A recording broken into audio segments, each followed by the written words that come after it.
And I didn't find out until he was like, it's in.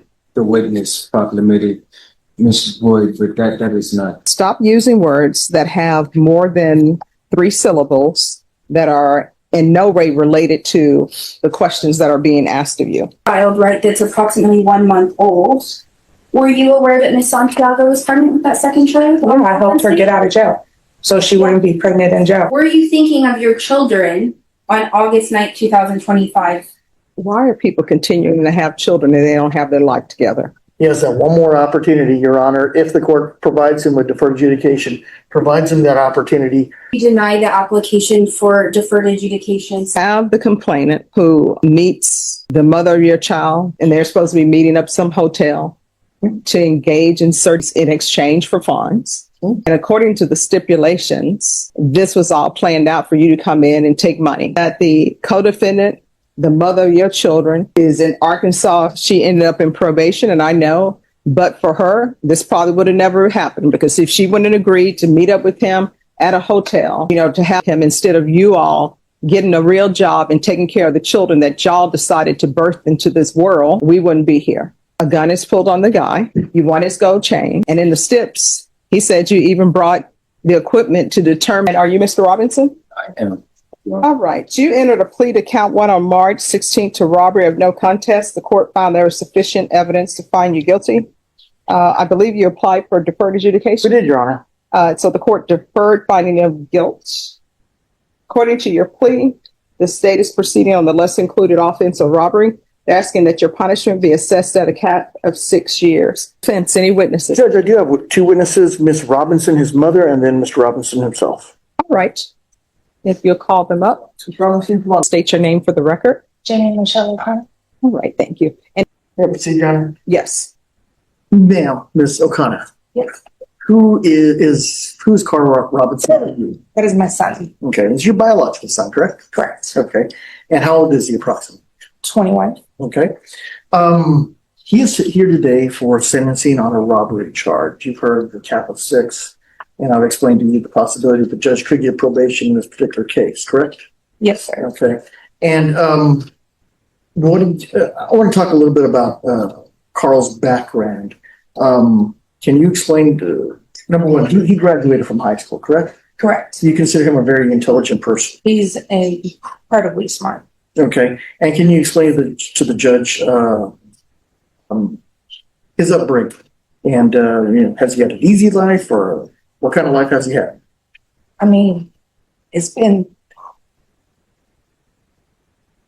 a little unfair, like just the amount of trauma that he had to start off his life with, like from the age of 2 to like 10, and then just like having to grow from that. And then unfortunately other things happened in life, and like just knowing like the anatomy of like your body and stuff like that, and how your brain is, like when you already have that level of trauma, just to be able to like your frontal lobe where you're reason and your behavior and all that is naturally developed, and your body is just not developed. And I think those things have really played a great impact of poor choices that he has made, not to justify any of his behavior. Can you explain to the court you're talking about trauma he's had through his childhood? Can you give us a concrete example of what we're talking about? Well, so he was like, it's in. And then my daughter's dad apparently did the same thing to him, and the situation got bad between us, and I'm alive today, and my son like literally saved my life. If the judge were to place it on deferred adjudication, do you think that you yourself could help him meet the requirements that probation would require of him? Absolutely, absolutely. Would he have a place to live with you, or? Of course. Okay. And you were here in court all morning, correct? Yes, sir. There was a co-defendant in this case, a woman by the last name of Santiago. Yes, sir. And she received deferred adjudication in this particular case, correct? Correct. And that is the mother of his 2 children that are underneath the age of 2. And she and Carl have 2 children together. Correct. Approximately how old are the children? 18 and 1 month. 18 months and 1 month. Okay. And have you discussed with your son Carl about the possibilities of him being on probation and to actually, get his life together? Oh, absolutely. And the kids and the kids are a driving force of his recognition of like how his actions are really negatively affecting people's lives that he should be there for. And do you feel that Carl would be take on his parental responsibilities and Absolutely. everything he has to do? We have 100% discussed that, and we have 100% said that we would love to have 50-50 custody between Akira and Carl. Okay. Have the courts figured anything about custody yet? No, Akira is being very hard to work with on this instance. Anything else you want the judge to know about Carl and his about himself? He's an incredibly smart young man, and he is only 21 years old, and putting such a long sentence on him really has a negative outlook statistically in life. And I just want my son to have a future. Okay. I'll pass the witness. So Connor, my name is Lauren Espinoza and I'm one of the attorneys for the state. Okay, I'm gonna ask you a few questions, just answer to the best of your ability, please. So my first question is, prior to Mr. Robinson living with you in San Antonio, where did he live? He was in Arkansas. Okay, do you know who he was living with in April? He was living with Akira. They were, unfortunately, the 2 of them they chose to live in a car together. Both Akira, whatever. Okay, so when he moved to San Antonio, where did he reside? He originally came to my house. However, Akira tried to show up, and she has stolen from me before and done stuff. And so I told her she wasn't welcomed in the house. And so the 2 of them then went off together. Do you know where they went? No, they would sporadically call me and just, because I worry. So they would sporadically call me and just let me know that they were like alive and okay. And I just knew they was like around abouts in the area. Okay, so is it a fair statement that you are not fond of Miss Sunshine?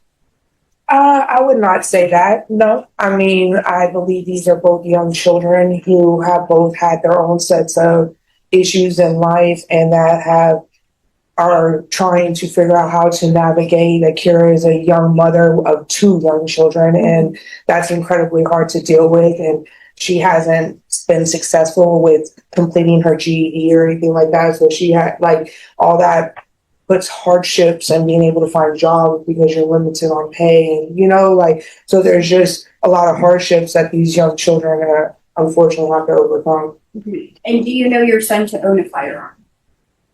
No, I don't really approve of firearms. That wasn't my question. Do you know of him to own one? No. So it's your testimony that your son did not possess a firearm? I am not sure how this is relevant. Well, okay, I don't know. I don't go through my son. I don't search him. Okay. So I didn't. Because he's an adult, right? Right. And you give him discretion. Well, yeah. Okay. So would it surprise you to learn that your son did possess a firearm? I mean, I've seen this case was not exactly is on the news. I mean, people in Arkansas heard this case. Well, that wasn't my question. So, I mean, it was in the report, so I knew that at that time. Okay. But so you're aware that it's alleged he possessed a firearm? Well, yeah, it was in the reports at the paper. And that was on August 9th, correct? If I don't exactly remember, I have a lot going on in my life. Yeah. Okay. You have a lot going on, but you believe that this I'm court. sorry. Okay. You have a lot going on, Mhm. yes. And you want this court to believe that Mr. Robinson will be set up for success, right? Yeah, I'm completing at this time. I'm in nursing school right now. I have a 3.7 GPA. Like, I'm changing my life and doing a lot of things. So yeah, unfortunately, I do have a life of my own that I have to monitor. That is correct. But however, if my son gets released, if that's what you're asking, will I make sure that he is making better choices and that he's not out carrying firearms and doing inappropriate things? Yes, ma'am. And how are you going to do that? I'm going to as best as you can. You are not in control of anybody else's actions. You're only in control of yourself. You can only lead somebody and guide somebody. It's not up to me to make those decisions. It's up to him. How do I believe that this is different and he's doing better? I talk to him twice a week, every single week, since he's got, like, Bear County is so kind to let you have 2 free phone calls. I appreciate. And we talk in those times and we talk about things. And I do believe there's a thing called jail talk, and I've heard it all before, but I know there is a difference in his whole entire thought process. There's understanding of what he's done. And you're aware that Mr. Robinson was also an alleged suspect in an incident of the same circumstances that occurred 7 days prior to this present instance, right? No, I'm not, but I also believe there's also other details of the case that you're not highlighting. So if you want to, like, you have to highlight the whole entire thing and not look at one pinpoint. Like, is your character witness, is he really a liable source, or was he actually committing a crime? No, but that's what I'm saying. Let's move along. Right, that's what I'm saying. So your son has 2 children, right? That's what you told this court. Yes, ma'am. Yeah. And you testified that his children are a driving force, correct?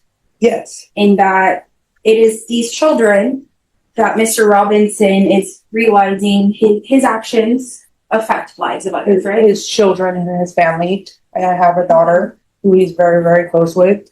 Right. So, and she lives out here. So, right. So that is your testimony, right? I don't want to mischaracterize it. Right. Okay. So that's what you told this court. So where was the 18-month-old on the offense date, August 9th, 2025? The 18-month-old was actually in Arkansas because Akira was out here prior in August, and she she was stealing from my house, so she had to go back to Arkansas. She decided to leave her own child in Arkansas and travel down here to Texas. And what date? And that Santiago did that. That was around his birthday, like in July.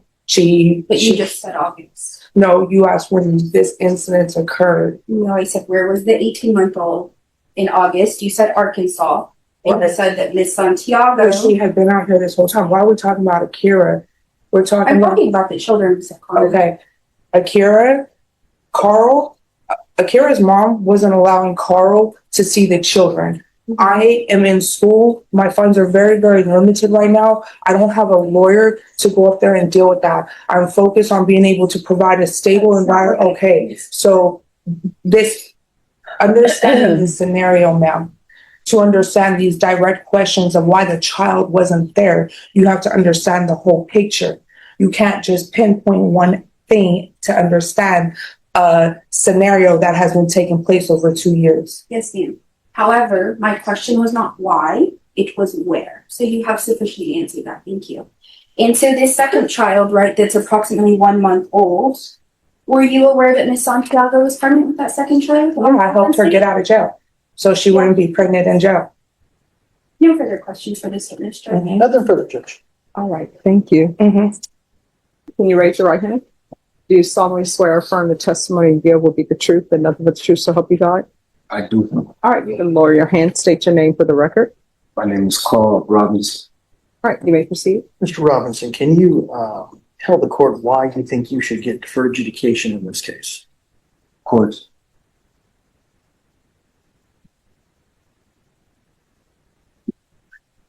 I could mitigate a couple vast scope of factors, but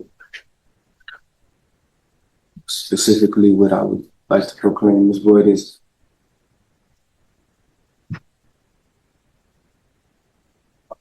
let me start, yes, madam.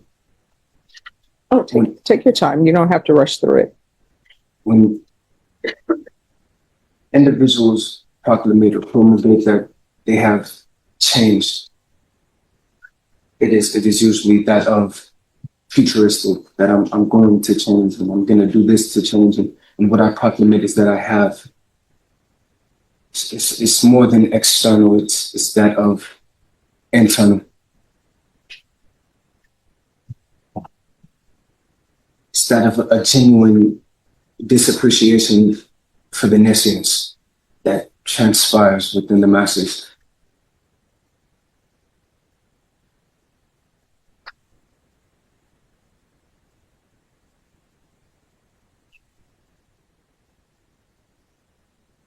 Do you want to take a moment to collect your thoughts?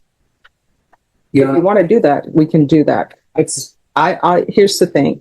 I want you to present the information to me that you want to present to me and the way that you want to present it. So I'm not going anywhere. I'll be here. If you need a moment to collect your thoughts with your attorney, I'm fine with you doing that. Okay. If you want to. Yeah. So let me give him a chance to collect his thoughts with your attorney. Then you can come back. Okay. Okay. Lauren, we're going to go back on the record. Are you ready on Carl Robinson? All right, we're back on the record in 2025 CR 012572-02. Carl Michael Robinson. Can I have parties reannounced? That's for the state. Michael DeLeon for Mr. Robinson. All right, Mr. Robinson, you're still under oath. And did you have a chance to think about what you wanted to tell the court? I did. All right. Do you need any more time? No, ma'am. All right. Mr. DeLeon, you may proceed. All right. Can you tell the court why you think you should get deferred adjudication? Certainly, requesting a chance of external rehabilitation. That's it. Have an opportunity to be there for my children, all the women depended on me, and you know,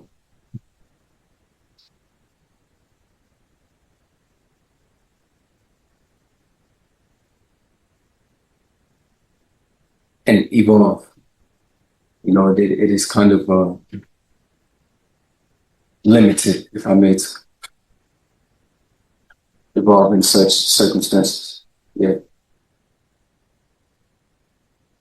I have and did, but simply asking that of you understand that I have a very small record, if not minimal, you know, that of a misdemeanor, and I just feel as if I would proclaim that I qualified and deserve such chance to prove myself to myself and to my family, then again to be there for my children. Mr. Robinson, let me ask you this. Do you feel like you can meet the qualification, do everything probation tells you to do if you're placed on probation? Certainly. And you want to have, you have an infant, you have an 18-month-old child, you want to take care of them, work, be responsible for them, help provide for them. Yes. Okay. You said previously, that you're only, I think, the only adjudication of a crime is a fail to ID misdemeanor, correct? Correct, sir. Okay. You've never been convicted of a felony in this state or any other. Correct. Okay. And if the court places you on deferred adjudication, you and I have had this discussion. If you're placed on deferred and you do not meet the requirements of your deferred adjudication, you can be brought back to court and face anywhere between 2 up to 20 years in prison. Do you understand that? Yes, sir. So if the court gives you that one chance, you understand that if you mess it up, you could be facing 20 years, correct? Completely comprehensive. Okay. Anything else you want the court to know? I will evolve. When you say you will evolve, does that mean you're going to become a better person? And In retrospect, in knowledge and character, and in retrospect, so I will evolve generally. I have evolved therefrom, but I am subject to inevitable evolution. that's all I have for you, sir. I'll pass the witness. Hello, Mr. Robinson. My name is Lauren Espinoza and I represent the state. I just have a few questions for you, okay? Yes, ma'am. Okay, so you told the PSI officer you came to San Antonio in August of 2025, correct? That is correct. Do you remember the day?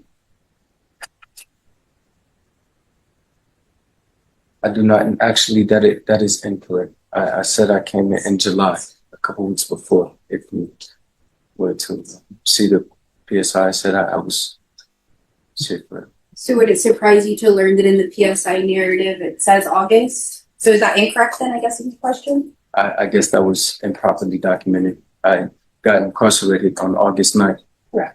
Okay. Or August 8th, one of those days. And yes, I was here a couple of weeks before, almost a month. So July-ish, Okay, so you came to San Antonio in July then, somewhere Okay. around that time. and you were living with your mom for a bit, right? Correct. And then where were you living after you stopped residing with your mom? I was residing hotel to hotel. Do you recall the names of the hotels? I do not. Did the hotel by the name of Best Value Inn sound familiar? No. Okay, so approximately August 2nd, 2025, you weren't staying at the Best Value Inn with Miss Santiago? I do not recall. Would it surprise you to learn that she rented 2 hotel rooms at that hotel? It would. It would surprise you. So it would also be surprising to you that you were seen on surveillance video with her going from room 222 to room 218. Well, I would have to. I don't know what exact hotel this is, so I don't know exactly what you're specifying. But I understand that this is dehorsed that to this specific litigation. You're not talking about this transpired. It's an incident on August 2nd. Right. This is not the date of August 8th. Therefore, it is Right, but unsubstantial within you're- objectivity. Correct. But you're aware that you were alleged to be a suspect of a robbery of a similar nature on August 2nd All right. with Miss Santiago. Judge, I'm going to object to the question at this point for the purposes of sentencing, only because he has pled no contest to the substantiated facts that are in the PSI. I don't see the relevance of the questioning for the purposes of sentencing.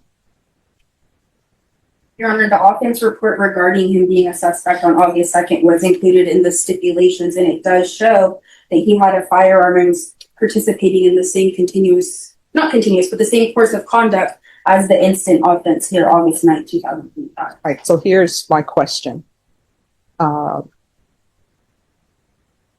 The questions that you are asking him to commit to, are those for a different offense or this offense? It's for an incident on August 2nd that mirrors the exact fact pattern as the August 9th offense that he pled no contest to. He's not charged with any type of crime for August 2nd. So I don't find that relevant. Plus, this is stipulations. He has stipulated to this, Your Honor. All right. With regards to relevancy, that's going to be overruled. However, I don't know if your client is intending to exercise any rights related to that question.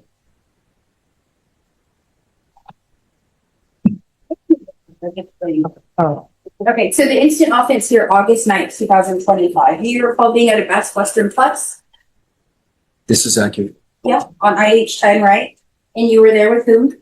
With the mother of my children, Akira Santiago. Okay, and do you recall being inside the hotel room when the alleged individual complainant came into the room?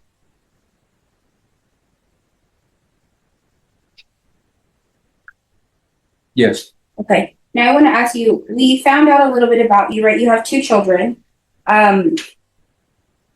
Were you thinking of your children on August 9th, 2025? Object argumentative, Your Honor. overrule. You can answer the question. Was I thinking of my children on this specific date of said transpirance was the question.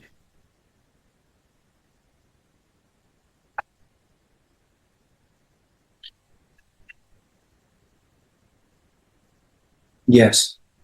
Okay, and did you consider how your actions might affect your children? Or I guess child, you had a 10-month-old.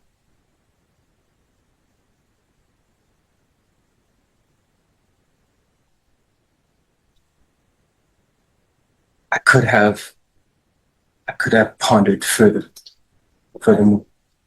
Okay. So it's your testimony to, or I guess, let me retract that. You are asking the court to grant deferred adjudication, correct? Correct. What steps are you going to take to better yourself? Or what steps have you taken? It is an internal switch in which I probably is just that of not partaking in ignorance, if I may, subjecting myself to studies, sophisticating my characteristic rather than again subjecting to the nescience. That of we have 8 hours to be out within this predicament I am subjected to. And I have completely inverted my schedule just to stay up, study all night, and divert from things that are irrelevant. Such things those are substantial steps, if you ask me. You know, that of studying, that of planning. Okay. So if you were to be granted probation, you plan to reside with your mother, correct? Correct. Which is someone you were living with before, correct? Correct. And you plan to co-parent with Miss Santiago, correct? Correct. So how can you be sure you're not going to revert to old habits? Well, thy will shall be done, and my will is certainly not retroactive transpirances. And Mr. Robinson, how did you obtain the firearm allegedly used in this offense?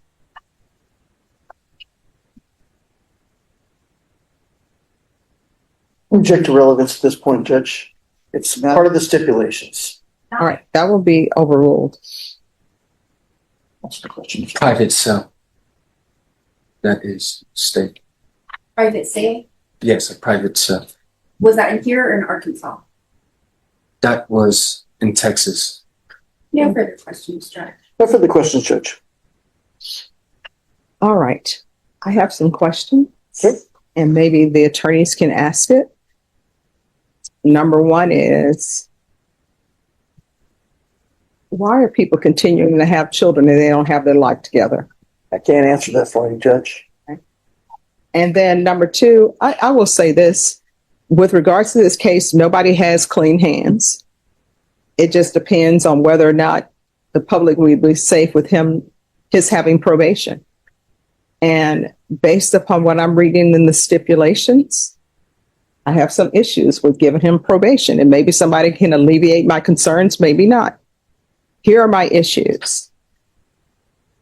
You have the complainant who meets the mother of your child, and they're supposed to be meeting up some hotel to engage in certain intimacies in exchange for funds. And according to the stipulations, this was all planned out for you to come in and take money.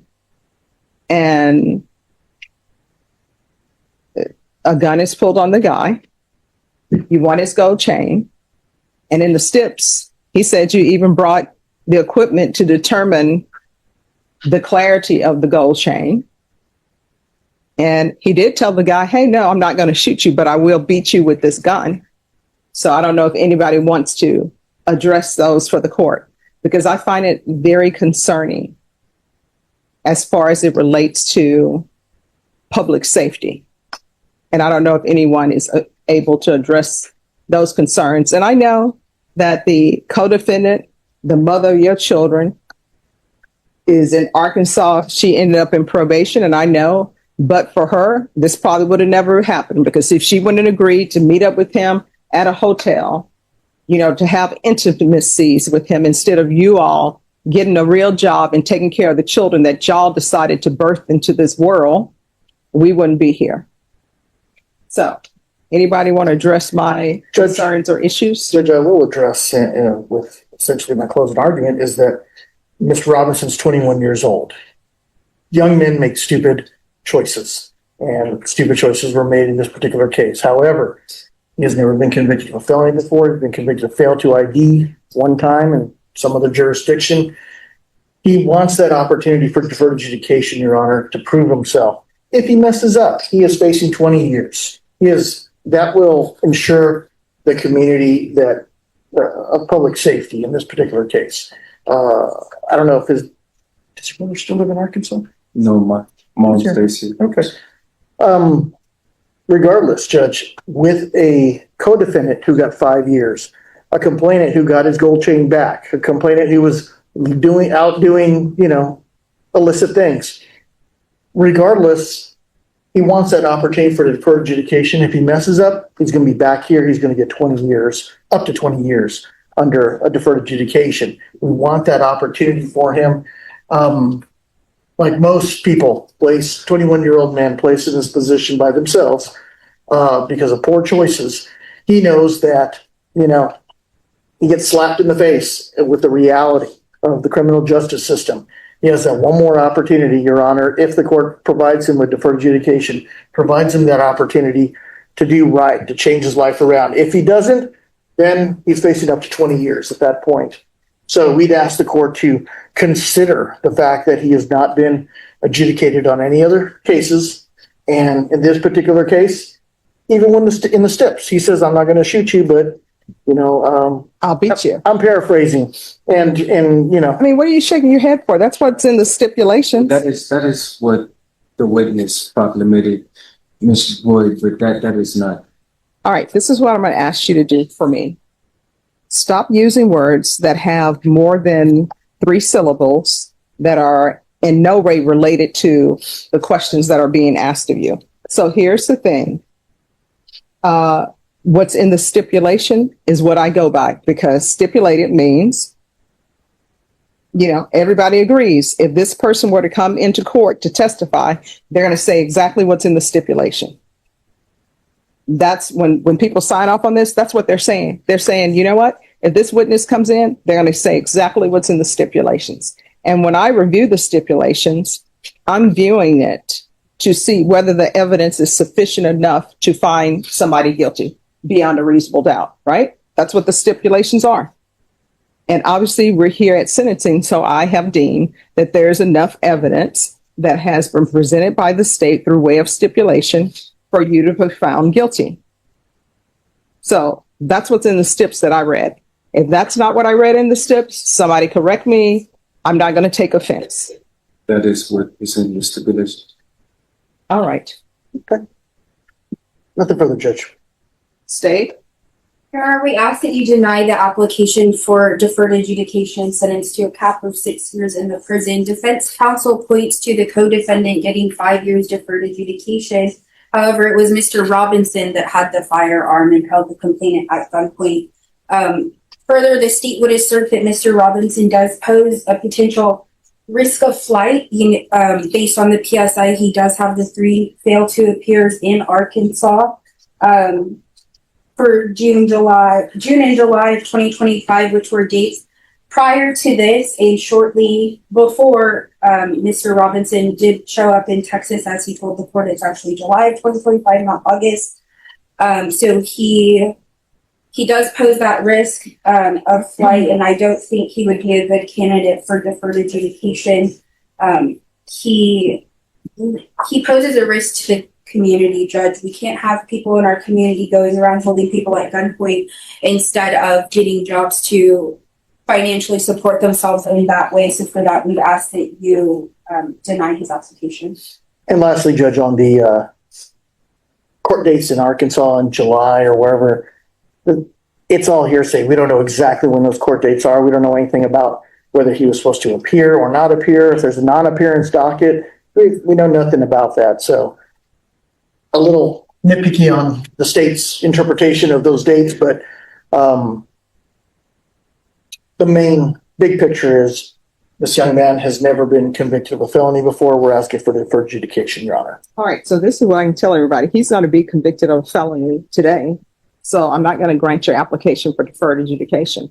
Now, whether or not I give you probation or not, that's something I still need to think about. So I'm going to find him guilty. And then, counsel, you're available to come back tomorrow by Zoom? I'll be here. All right. I'll be in the courtroom on a different matter, Your Honor. All right. So the court is going to find you guilty.